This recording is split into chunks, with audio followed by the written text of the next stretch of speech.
Radical softness as a weapon for liberation. Prologue, November. There is a picture in my head, curled edges, bleached of much of the color. At the center of this picture, there is a moment untumbling into itself, the beginning of time there, the slow coming of things making themselves pictures, stars, dust, an amorphous liquid thing that swells and crests with no sharp edges, time beginning there. I think I see the first breath being taken, lifting things to live. I watch the cosmos on the water unfold, DNA becoming matter, growing wide and leafy, green now. The crawling things, the walking things, the roaming things. Time begins. Man walks upright and finds himself here. I'm born in the Transkei on 6th November 1993 on a dusty patch of the N2. On the way to the hospital, I claw my way out of my mother's womb. I think I'm excited and impatient. Rocking in my mother's belly, I had heard the siren call of the living, and I am greedy for experience. My mother lays on the back seat of the car and screams from the side of the road, my grandmother the midwife. I don't know where my father is, maybe in the front seat looking out, or maybe kicking stones a little stretch away. An attempt to stay off what he has been taught does not concern him. He looks out at the neat yards of rural homes, at the green rondavels and orange houses, at the men esbaeni, hovering around cigarettes and slow conversation. Women from nearby villages stand peering worriedly behind fences at the edges of their yards. They have been laboring under the Eastern Cape sun, turning the earth a deep, fertile brown that will gift crops before the next winter comes. Every now and again, a truck ambles past with a long, low hoot of greeting or encouragement. A car rushes forward. Between mother and grandmother, I am pushed out, purple and bloodied in afterbirth, gasping and crying. By the time I turn 25, I've experienced a most profound heartbreak. I recognize the brooding brow of a black man and fall into the long-forgotten familiarity of daughter, somewhere between little girl child and seductress. You tricked me. I will say this by the time it is over, gasping and crying, intestines hanging around my neck, and there in the trickery I fell. My father, dead now, reaches out to me through the seam of memory, and I feel the haunting severity of patriarchal authority and answer to it. He is born almost 10 years before in a hospital in Kailija. By the time I am in boarding school, a tender 4-year-old who doesn't understand anything but feels intuitively that something is not right with the world, he has joined the PAC. By the time I am in a private boarding school, trading homesickness with rich white kids whose only life ambition is to inherit, he's an anarchist. No longer cradled in Genesis, I fall in love with the ghost of my father, and I do not know how to move. Kubi.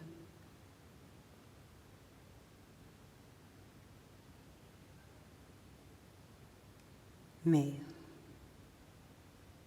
You're asking me if you can cheat and calling it freedom. What's wrong with you? It is May, autumn, and she asks for her freedom. Her lover does not understand. Monogamy is counter-liberation. She tries to explain herself. For the first time, her lover looks at her as if she is something foreign, something strange and suspicious.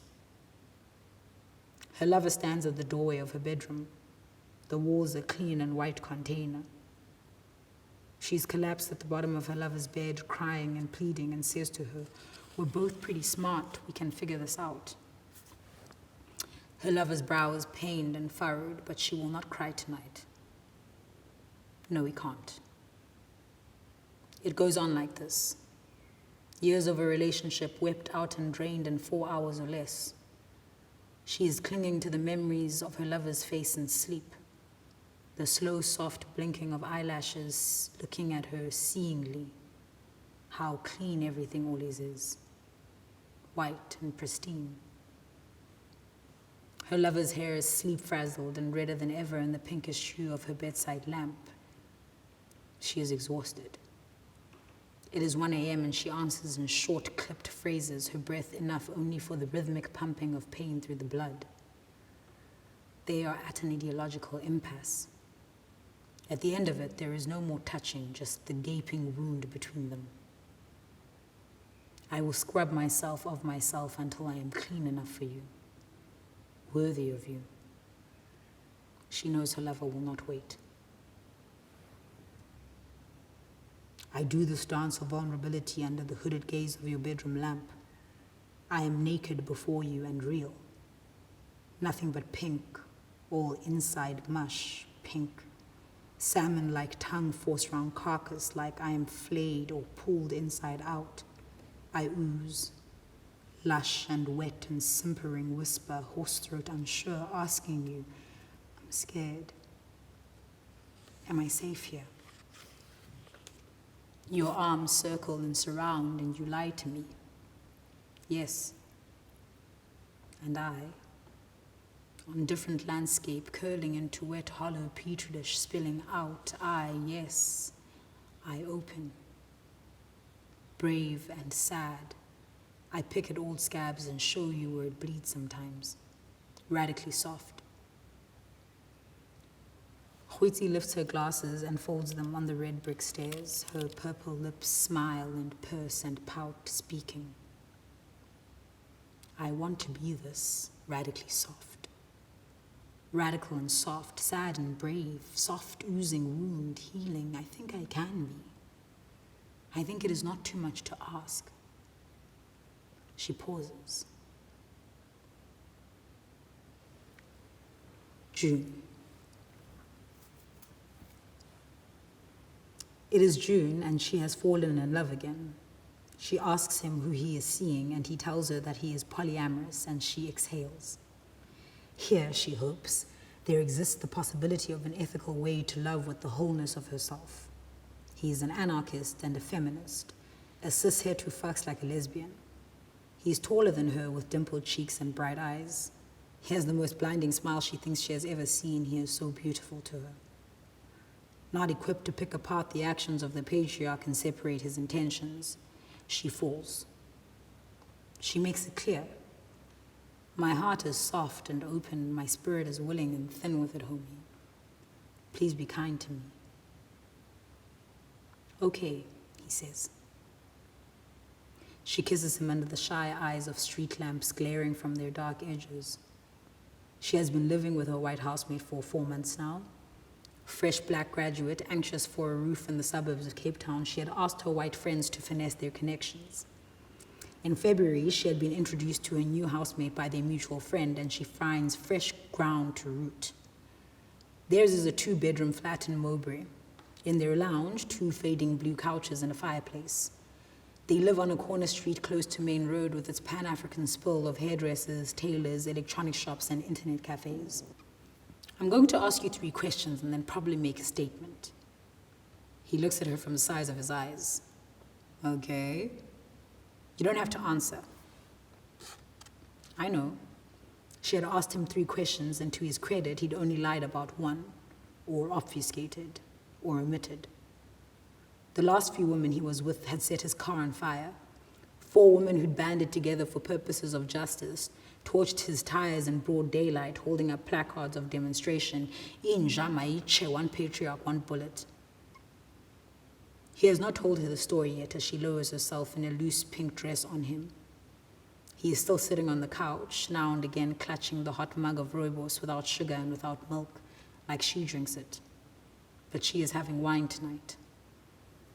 She is smoothing her sharp edges to play the role of heterosexual, somewhere between little girl child and seductress. For her education, she comes to appreciate the following things about him.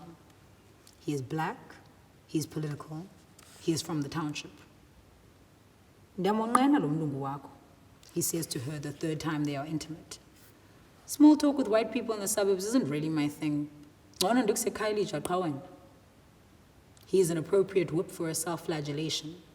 She sees herself through his context, and he tells her, yes, you are white. And she beats herself for class redemption, desperate to bleed out her middle classness. He, smiling and dismissive, a grown-up boy with big feet. clumsy like actions without intention. I worry I will always be operating from fundamentally flawed politics because of what I am. An accident of birth that put me in private school and replaced my mother's tongue with the Queen's. I wonder sometimes if I should just be doing the work with the so-called middle classes. She is scared that she has fucked everything up. Heart in palm, she holds her breath and asks him, "Are you done with me now?" Why? He is gentle and resolute. We're building. He is lying, but this will come out much later. For now, she misconstrues the personal and the political, and he lets her. On Saturdays, she finishes work and goes to the station to catch a taxi to Khayelitsha. There's always at least one person in the taxi with their heads hanging heavy between their knees, their friends having bundled them up into a corner to nurse their drunkenness on their way back to their mother's house. At night, the taxi rank at the Cape Town station dissolves into something like a street party. It is loud and full and drunk with feeling. It smells of stale urine and braai meat.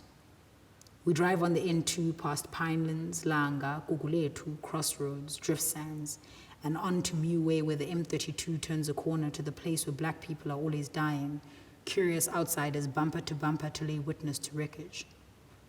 Inside, the taxi smells of breathing humans in too close quarters, but this is a familiar thing here. Sometimes he's already by the side C rank to meet her. There is a brightly lit Caltex garage not too far away, and he instructs her to get off there and wait for him. The taxi drivers speak loudly to each other from their bellies and their hooters, big bodies of metal around them congested on the narrow street, swerving the deep puddles of potholes gravel through tar and concrete. Other times he is not there yet, and she stands in the shadows between two containers, hiding from the hands of men reaching crookedly for intimacy. She waits for him from her corner in the dark. Often while she waits, he is watching an Orlando Pirates soccer match. She shouldn't, but she likes this about him, the simplicity of his particular masculinity. They talk about a lot of things, or she talks, and in between Orlando Pirates soccer matches, she genuinely believes he is listening to her. They are lying in his bed. The doors open to the darkness of the living room beyond. In it, there is a deep red carpet and black leather couches facing a disconnected TV that has been long out of use. He is messy like her. Weeks of unwashed dishes stacked haphazardly in a pink wash basin.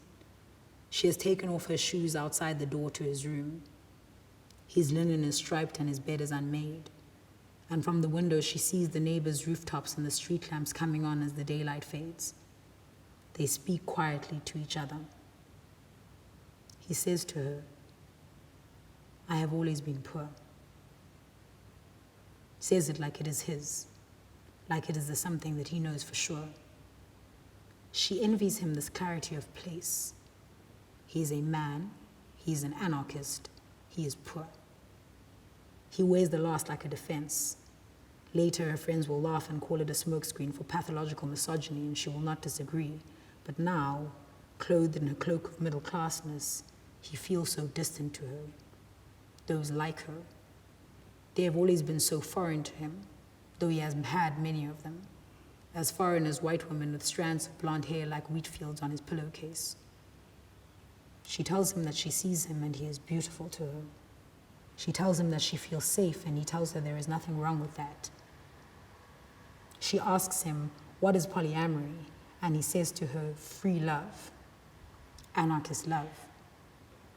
When she asks him to lay out the practice of his free love, he is unable. She asks him who else he is seeing, if he is seeing anyone she knows, anyone she loves. I don't want to be standing in a room full of people who know something I don't.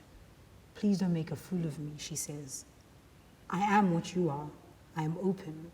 I just want to know how to act. Is there anything you need to tell me? He shakes his head. No.